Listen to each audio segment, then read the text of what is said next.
यथार्थ मोक्ष पथ।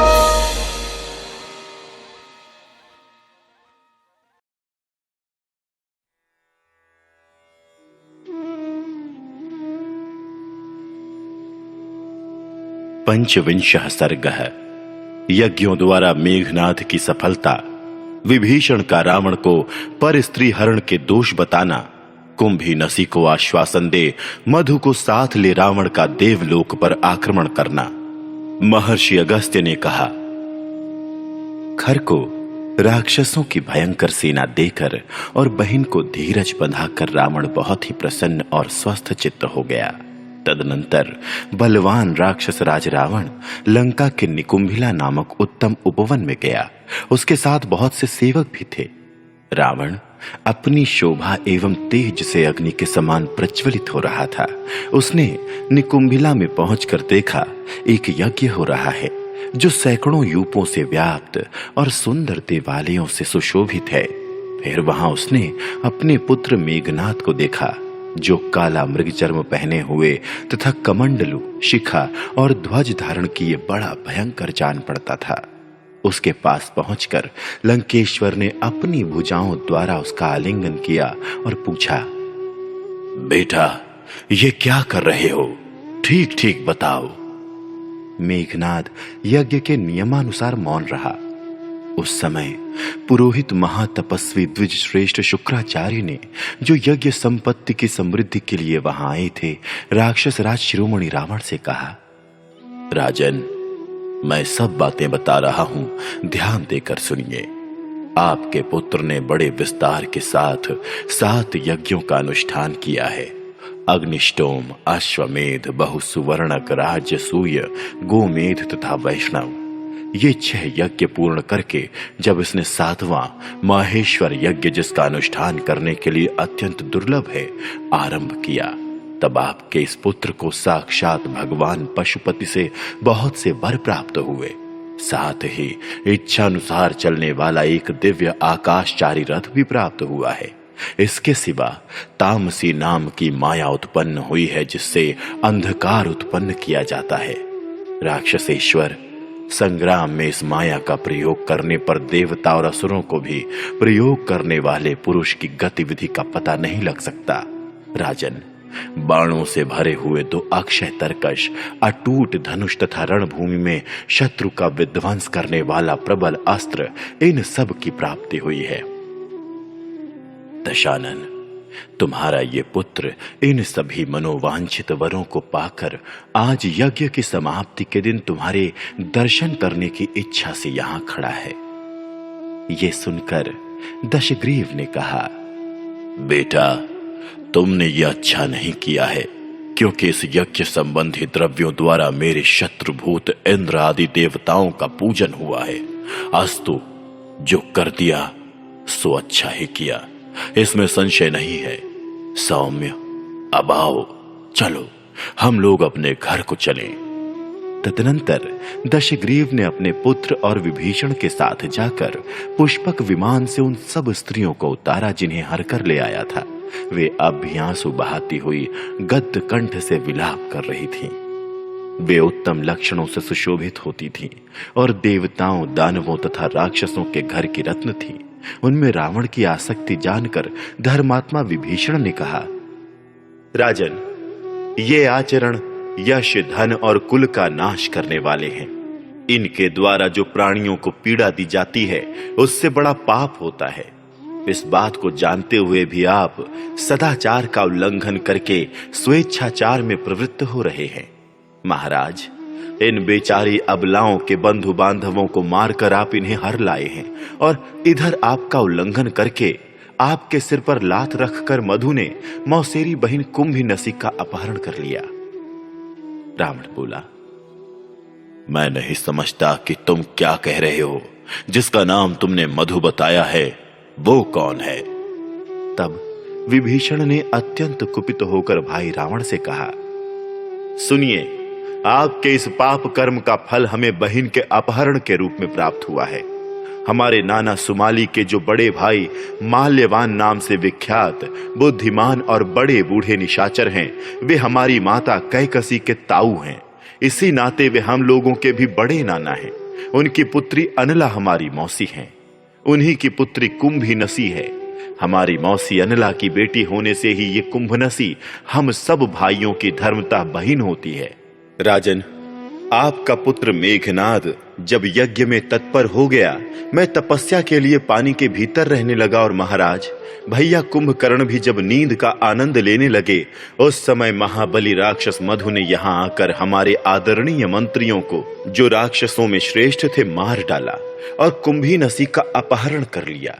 महाराज, यद्यपि कुंभीनसी अंतःपुर में भली भांति सुरक्षित थी, तो भी उसने आक्रमण करके बलपूर्वक उसका अपहरण किया।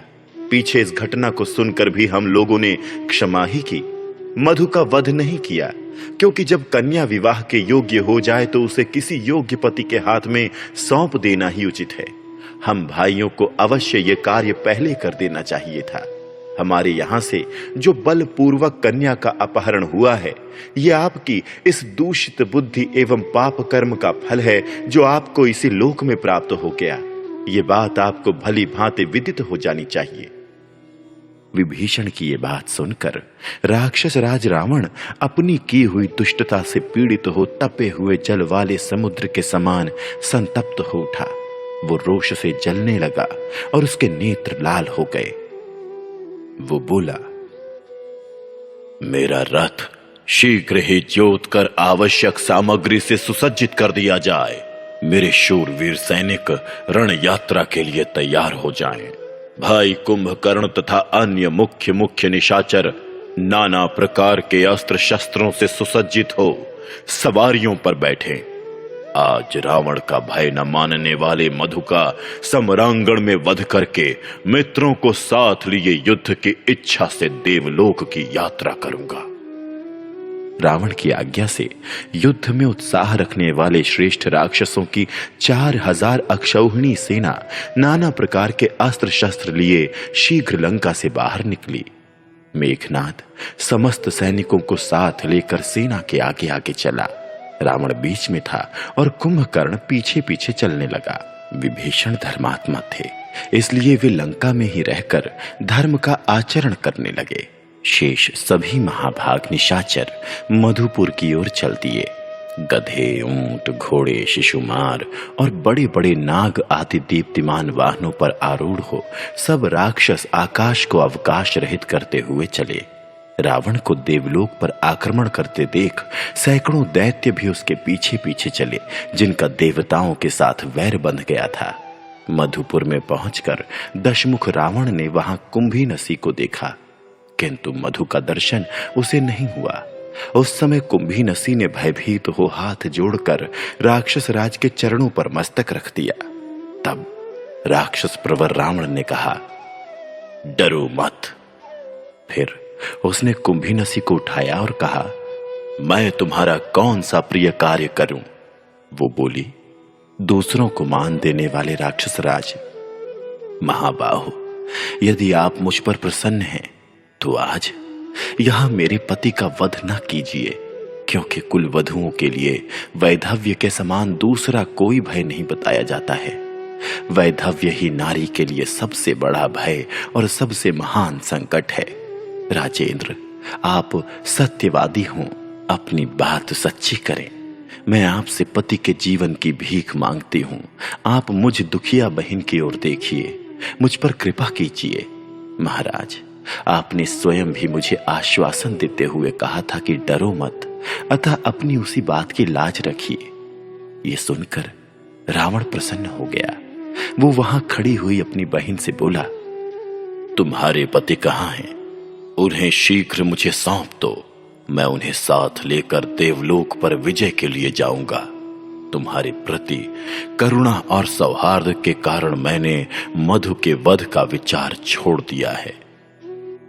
रावण के ऐसा कहने पर राक्षस कन्या कुंभीनसी अत्यंत प्रसन्न सी होकर अपने सोए हुए पति के पास गई और उस निशाचर को उठाकर बोली, राक्षस प्रवर, ये मेरे भाई महाबली दशग्रीव पधारे हैं और देवलोक पर विजय पाने की इच्छा लेकर वहां जा रहे हैं।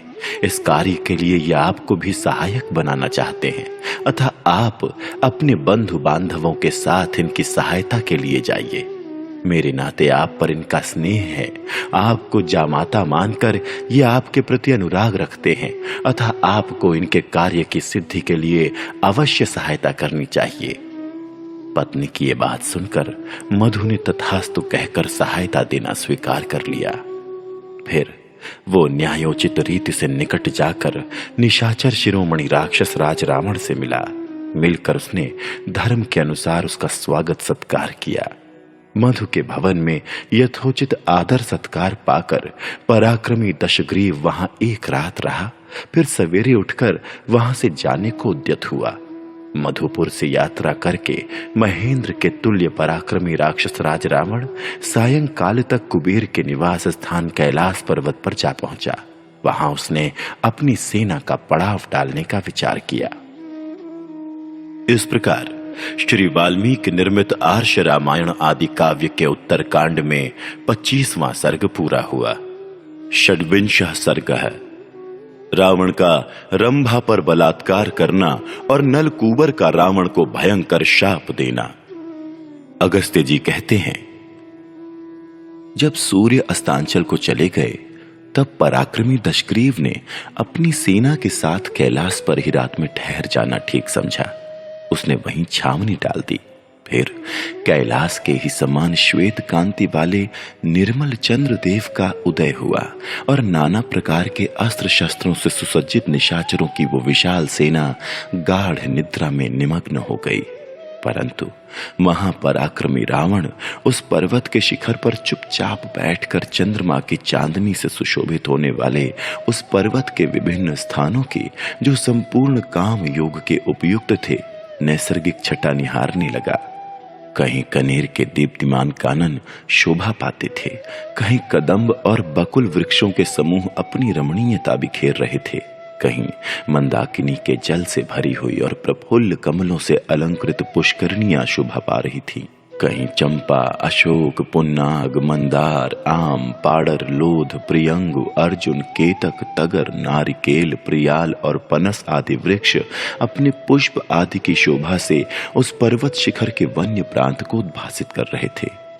मधुर कंठ वाले कामार्त किन्नर अपनी कामनियों के साथ वहां राग युक्त गीत गा रहे थे, जो कानों में पड़कर मन का आनंद वर्धन करते थे। जिनके नेत्र प्रांत मद से कुछ लाल हो गए थे, वे मदमत्त विद्याधर युवतियों के साथ क्रीड़ा करते और हर्षमग्न होते थे। वहां से कुबेर के भवन में गाती हुई अप्सराओं के गीत की मधुर ध्वनि घंटानाद के समान सुनाई पड़ती थी। वसंत ऋतु के सभी पुष्पों की गंध से युक्त वृक्ष हवा के थपेड़े खाकर फूलों की वर्षा करते हुए उस समूचे पर्वत को सुवासित सा कर रहे थे। विविध कुसुमों के मधुर मकरंद तथा पराग से मिश्रित प्रचुर सुगंध लेकर मंद मंद बहती हुई सुखद वायु रावण की काम वासना को बढ़ा रही थी।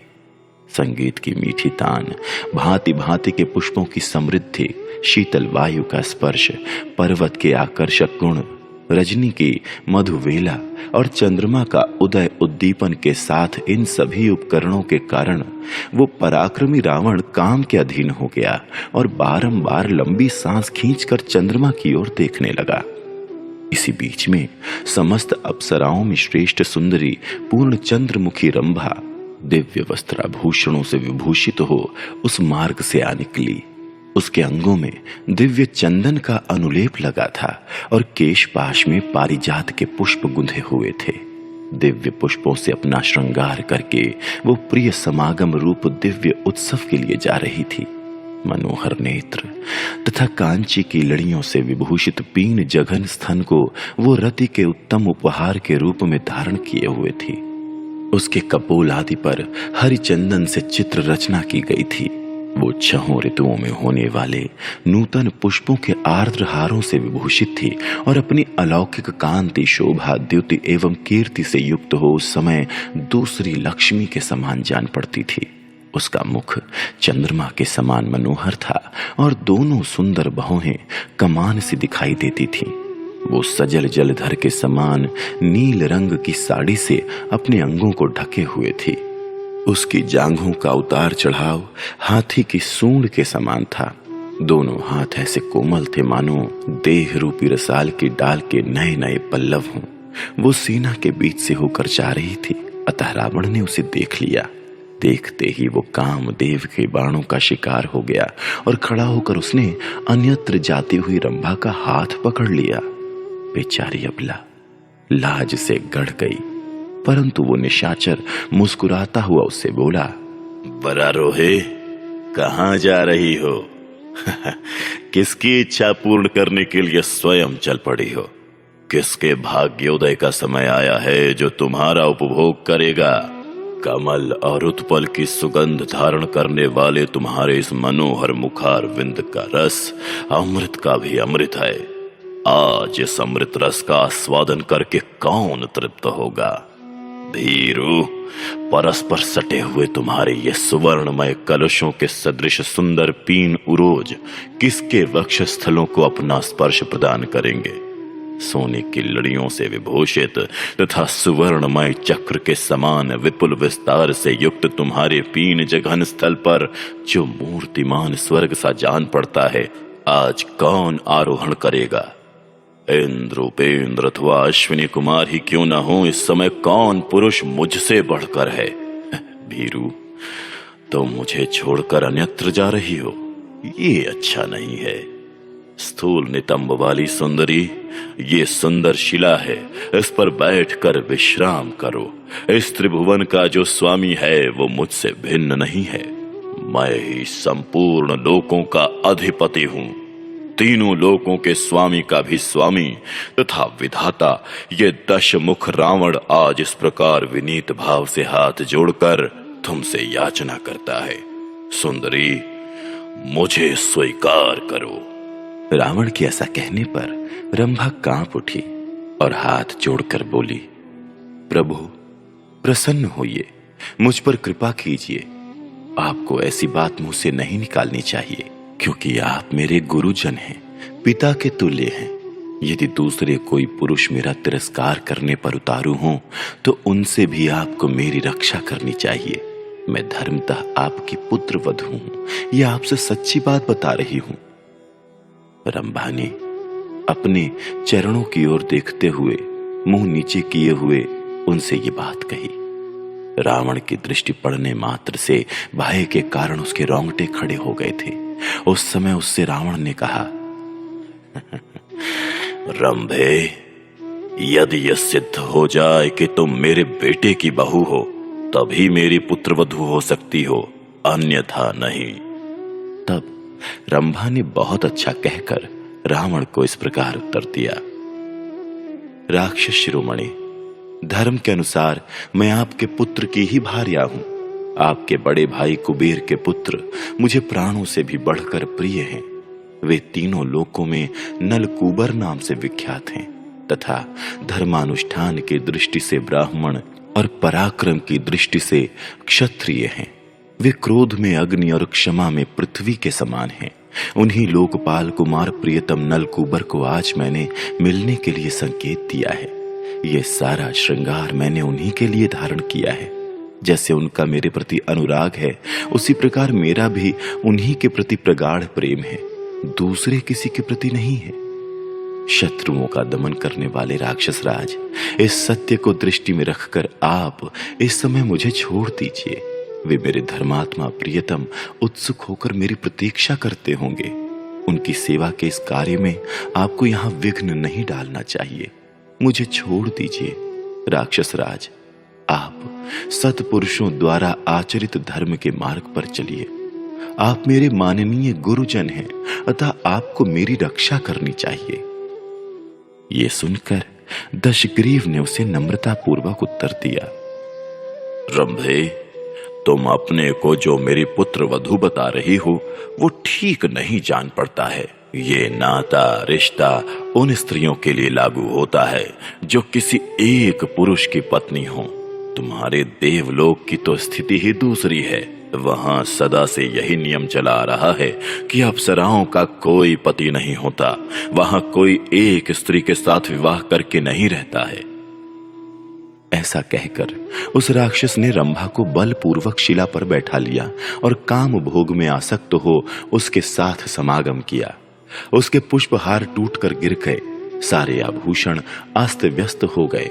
उपभोग के बाद रावण ने रंभा को छोड़ दिया। उसकी दशा उस नदी के समान हो गई जिसे किसी गजराज ने क्रीड़ा करके मथ डाला हो। वो अत्यंत व्याकुल हो उठी। वेणी बंध टूट जाने से उसके खुले हुए केश हवा में उड़ने लगे। उसका श्रृंगार बिगड़ गया, कर पल्लव कांपने लगे। वो ऐसी लगती थी मानो फूलों से सुशोभित होने वाली किसी लता को हवा ने झकझोर दिया हो। लज्जा और भय से कांपती हुई वो नलकूबर के पास गई और हाथ जोड़कर उनके पैरों पर गिर पड़ी। रंभा को इस अवस्था में देखकर महामना नलकूबर ने पूछा, भद्रे, क्या बात है? तुम इस तरह मेरे पैरों पर क्यों पड़ गई? वो थर थर कांप रही थी। उसने लंबी सांस खींचकर हाथ जोड़ लिए और जो कुछ हुआ था वो सब ठीक ठीक बताना आरंभ किया। देव, ये दशमुख रावण स्वर्गलोक पर आक्रमण करने के लिए आया है। इसके साथ बहुत बड़ी सेना है। उसने आज की रात में यहीं डेरा डाला है। शत्रुदमन वीर, मैं आपके पास आ रही थी, किंतु उस राक्षस ने मुझे देख लिया और मेरा हाथ पकड़ लिया। फिर पूछा कि तुम किसकी स्त्री हो। मैंने उसे सब कुछ सच सच बता दिया, किंतु उसका हृदय काम जनित मोह से आक्रांत था, इसलिए मेरी वो बात नहीं सुनी। देव, मैं बारंबार प्रार्थना करती ही रह गई कि प्रभु, मैं आपकी पुत्र वधू हूं, मुझे छोड़ दीजिए, किंतु उसने मेरी सारी बातें अनसुनी कर दी और बलपूर्वक मेरे साथ अत्याचार किया। उत्तम व्रत का पालन करने वाले प्रियतम, इस बेबसी की दशा में मुझसे जो अपराध बन गया है उसे आप क्षमा करें। सौम्य, नारी अबला होती है, उसमें पुरुष के बराबर शारीरिक बल नहीं होता है, इसीलिए मैं उस दुष्ट से अपनी रक्षा नहीं कर सकी। ये सुनकर वैश्रवण कुमार नलकूबर को बड़ा क्रोध हुआ। रंभा पर किए गए उस महान अत्याचार को सुनकर उन्होंने ध्यान लगाया। उस समय दो ही घड़ी में रावण की उस करतूत को जानकर वैश्रवण पुत्र नलकूबर के नेत्र क्रोध से लाल हो गए और उन्होंने अपने हाथ में जल लिया। जल लेकर पहले विधि पूर्वक आचमन करके नेत्र आदि सारी इंद्रियों का स्पर्श करने के अनंतर उन्होंने राक्षस राज को बड़ा भयंकर शाप दिया। वे बोले, भद्रे, तुम्हारी इच्छा न रहने पर भी रावण ने तुम पर बलपूर्वक अत्याचार किया है, अतः वो आज से दूसरी किसी ऐसी युवती से समागम नहीं कर सकेगा जो उसे चाहती ना हो। यदि वो काम पीड़ित होकर उसे न चाहने वाली युवती पर बलात्कार करेगा तो तत्काल उसके मस्तक के 7 टुकड़े हो जाएंगे।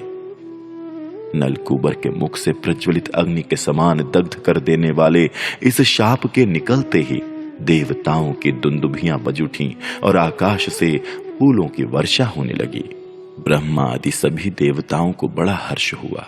रावण के द्वारा की गई लोक की सारी दुर्दशा को और उस राक्षस की मृत्यु को भी जानकर ऋषियों तथा पितरों को बड़ी प्रसन्नता प्राप्त हुई। उस रोमांचकारी शाप को सुनकर दशग्रीव ने अपनी को न चाहने वाली स्त्रियों के साथ बलात्कार करना छोड़ दिया। वो जिन जिन पतिव्रता स्त्रियों को हर कर ले गया था, उन सब के मन को नलकूबर का दिया हुआ वो शाप बड़ा प्रिय लगा। उसे सुनकर वे सब की सब बहुत प्रसन्न हुई। इस प्रकार श्री वाल्मीकि निर्मित आर्ष रामायण आदि काव्य के उत्तर कांड में 26वां सर्ग पूरा हुआ।